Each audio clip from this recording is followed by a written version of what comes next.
Happy Thursday. Hope you're having a great week. Nathan Moldenhauer here with you, one of the pastors at Shepherd of the Hills Lutheran Church in Oro Valley, Arizona. School has started. And maybe the kids are taking a lunchbox. They got to pack their own lunch, put it in a little igloo lunch pack like this one. And inside, they probably take something that is going to keep their lunch cold, keep their sandwich cold, keep their fruit and their vegetables cold, so that it doesn't get hot, especially in this Tucson heat. You want something, a cold pack, to keep your food cold, even if you're not packing a lunch anymore. Maybe you put this in a cooler or whatever it may be to keep something cold. It's why we refrigerate our food. Now this cold pack, if it's no longer cold, if it sits out on the counter or sits out in the heat and it's room temperature or even warmer than that, it doesn't do its job anymore. Right? No reason to put a room temperature cold pack in the lunchbox with your food. It won't do any good. 2,000 years ago, at the time of Jesus, they didn't have cold packs. They didn't have refrigeration, and so they wrapped their food, namely their meat, in salt. Salt served as a preservative. You and I use salt more to season our food, to season it to taste. They used it as a preservative. They wrapped their meat in it to keep it from going bad in the heat. And they would wrap it in salt and then put it in a cooler, darker place, and that's how they would preserve their food. Also, as Jesus was preaching the Sermon on the Mount, a couple weeks ago I had mentioned the Sermon on the Mount. On an earlier chapter, in chapter 5 of the Sermon on the Mount, verses 13 and 14, Jesus said that you, talking to his followers, you are the salt of the earth. He said you are the preservative of the earth. What does that mean?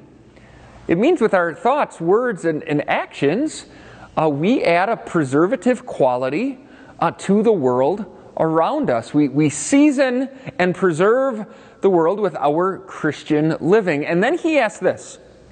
He said, you are the salt of the earth, but what good is salt if it loses its saltiness? If salt no longer serves as a preservative, what good is it? You're not going to wrap food in it then. If our igloo ice pack is warm, what good is it? How will it be made cold again? How will you be made salty again if you lose your saltiness? So often we hear, right, if you sin, if you make a mistake, if you do something wrong, if you mess up, well then just do better next time. Well then just try harder next time. Does that work? Does that take away the previous sin? Do you preserve the world that way? Jesus asked that question because he wants us to realize that we can't do that. He asked the question because he says, come to me. Turn to me. I make you salty again. I forgive your sins. I give you mercy and love and grace. I restore you and I make you new. I make you salty. Jesus said, when you sin, when you realize that you are not the preservative with your words and your actions that the world needs, he says, come to me. He says, I forgive you, and I then give you the strength to be salt again. I give you the strength to be light again. I give you the strength to be a preservative seasoning quality for this world. It has to come from Jesus.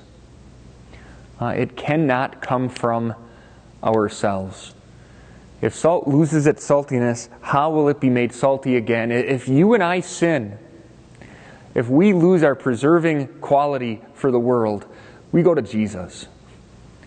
Jesus' perfect life in our place, His obedience for us. His death on the cross, taking away every sin and guilt, His triumphant resurrection from the dead. And He gives that to you. He gives that to you through His Word. He gave it to you at your baptism. He gives it to you in His Lord's Supper. We receive forgiveness. We receive strengthening for our faith and our Christian living so that we can be exactly who Jesus has called us to be. So that we can be salt and light. So that we can be salt and light in a world that so desperately needs it.